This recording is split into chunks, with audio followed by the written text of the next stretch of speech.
Biology নিয়ে আমরা অনেকেই কনফিউশনে থাকি। বায়োলজি পড়ার আবার অনেকে সময়ই পায় না। ফিজিক্স, কেমিস্ট্রি আর হায়ার ম্যাথের পর বায়োলজির গুরুত্বটা আমরা খুব কমই দেই। কিন্তু ভবিষ্যতে যারা বায়োলজি নিয়ে ক্যারিয়ারে আগাতে চাচ্ছি তাদের কিন্তু বায়োলজির বেসিক আন্ডারস্ট্যান্ডিংটা খুবই জরুরি। তাই আমাদের সাথে আজকে যে বইটা আছে সেটা হচ্ছে সহজ বায়োলজি।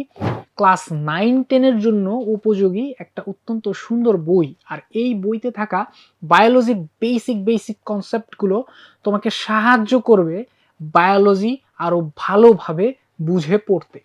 এবং বায়োলজির একবার বেসিক ক্লিয়ার হয়ে গেলে তুমি অনেক অ্যাডভান্স বিষয় সহজেই ধরতে পারবে। তাই বায়োলজির জন্য এই হ্যান্ডবুকটা কিনে নিতে পারো এখনই। আমাদের পেজে নক করলে সম্পূর্ণ ক্যাশ অন ডেলিভারিতে পেয়ে যাচ্ছ বাসায় বসে।